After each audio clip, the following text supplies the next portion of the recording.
എന്തിനാ ചിരിക്കുന്ന? ഞാൻ ഇട്ട പോസ്റ്റിന് 1K ലൈക്കും 500 കമന്റ്സും. നീ ഇട്ട പോസ്റ്റൊക്കെ ഞാൻ കണ്ടു കേട്ടോ. അതിന്റെ കമന്റുകൾ ഞാൻ കണ്ടു കേട്ടോ. എനിക്ക് പറയാനുള്ളത് ഇങ്ങനെയുള്ള പോസ്റ്റുകളൊന്നും നമ്മളെ സോഷ്യൽ മീഡിയയിൽ ഇങ്ങനെയുള്ള പോസ്റ്റുകളൊന്നും ഇടുന്നത് ശരിയല്ല. കാരണം ഇതൊക്കെ ഭയങ്കര മതസ്പർദ്ധ വളർത്തുന്ന കാര്യങ്ങളാണ്. നമ്മുടെ എന്താ പറയാ, എല്ലാ മതസ്ഥർക്കും അവരുടെ വിശ്വാസങ്ങളും കാര്യങ്ങളൊക്കെ ഉണ്ട്. നമ്മളതെല്ലാം ഉൾക്കൊള്ളാൻ ശ്രമിക്കണം. ഓരോരുത്തർക്കും അവരവരുടെ വിശ്വാസമാണ്. നമ്മൾ പ്രത്യേകിച്ച് ഇങ്ങനെയുള്ള രാജ്യത്തൊക്കെ ജീവിക്കുമ്പോഴത്തേക്ക് നമ്മൾ ഇങ്ങനെയുള്ള കാര്യങ്ങളൊന്നും ഏർപ്പെടാൻ പാടില്ലെന്ന് എൻ്റെ അഭിപ്രായം. പിന്നെ നിങ്ങളുടെ ഇഷ്ടം. എന്റെ വ്യക്തിപരമായ അഭിപ്രായം, നിനക്ക് പറ്റുമെങ്കിൽ ഇതൊന്ന് ഇപ്പൊ തന്നെ ഡിലീറ്റ് ചെയ്ത് തരും. ഞാൻ ഇവിടെ എല്ലാവരുടെ ഞാൻ പറഞ്ഞിട്ടുണ്ട്, എന്റെ വ്യക്തിപരമായ കാര്യങ്ങളിൽ ഇടപെടരുത്.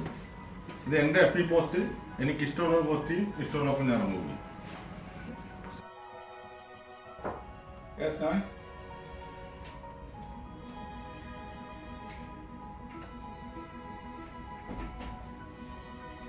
വിളിച്ചിരുന്നു?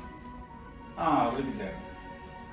സംഭവം എന്ന് പറഞ്ഞു കഴിഞ്ഞാൽ നിങ്ങൾ FB-യിൽ ഒരു പോസ്റ്റ് ചെയ്തിട്ടുണ്ടായിരുന്നല്ലോ, അതിപ്പോൾ വളരെ വിഷയമായിക്കൊണ്ടിരിക്കുകയാണ്.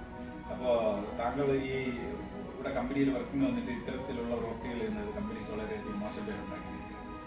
അപ്പോൾ ഇങ്ങനെ ഇത്തരം സ്പർദ്ധ വളർത്തുന്ന കാര്യങ്ങളൊക്കെ ചെയ്യുന്നത് നമ്മുടെ നാടല്ലേ, ഇത് വേറൊരു നാടാണ്. ഇപ്പോൾ ഇവിടെ കുറേ നിയമങ്ങളും കാര്യങ്ങളുണ്ട്, അതിനനുസരിച്ച് നമുക്ക് മുന്നോട്ട് പോകാം.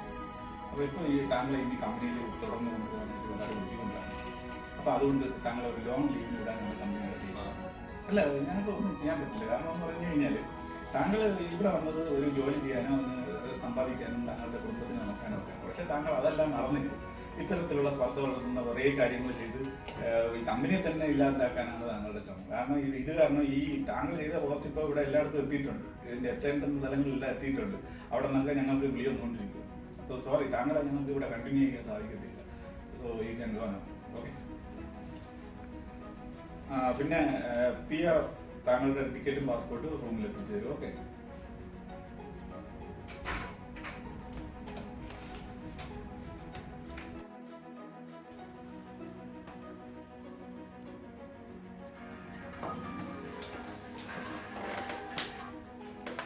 ഹലോ, അതെ സാർ. ഓക്കെ, അവിടെയാണ്. ഞാൻ പറയാം.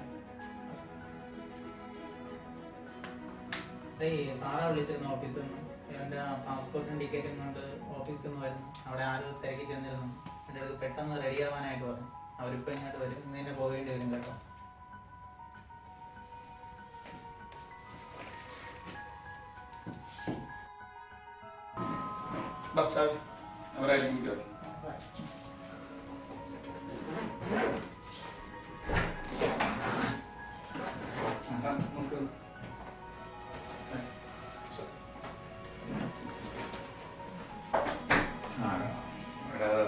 സംഭവം ഞാൻ PROയുടെ ടിക്കറ്റ് ഇതൊക്കെ കൊടുത്തയക്കാമെന്ന് പറഞ്ഞിരുന്നു. പക്ഷേ സംഭവം ഇതിപ്പോൾ വിഷയമായിരിക്കാം. ഞങ്ങളുടെ ഭാഗത്തൊന്നും ഒന്നും ചെയ്യാൻ പറ്റത്തില്ല. കാരണം ഇത് നീ കാണിച്ച ഒരു പ്രവൃത്തിയാണെന്നൊക്കെ വളരെ വിഷയമില്ല. അത് ഗവൺമെൻറ് ഒഫീഷ്യൽസിൻ്റെ അടുത്തെത്തി ആരോ കംപ്ലൈൻ്റ് ഒക്കെ ചെയ്തിട്ട് അവർ ഇത് ലീഗൽ ആക്ഷൻ എടുക്കണമെന്ന് പറഞ്ഞിട്ട് കമ്പനിയിൽ വന്നായിരുന്നു. അപ്പോൾ എനിക്ക് നിന്നെ കൊണ്ടൊന്ന് കാണിക്കാണ്ടിരിക്കാൻ വേറെ മാർഗമൊന്നുമില്ല. ഇപ്പോൾ ഗവൺമെൻറ് ആവാൻ അവർക്ക് നിന്നെ ഞാൻ പാസ്പോർട്ട് അവിടെ നിന്ന് മേടിച്ചു. നാട്ടിൽ പോകാൻ പറ്റുമെന്ന് എനിക്ക് അറിയത്തില്ല. എന്താണ് ഇനി എന്നെക്കൊണ്ട് ഞങ്ങളെ കൊണ്ട് പറ്റുമെന്ന് അറിയത്തില്ല. നോക്കാം. Sir, come.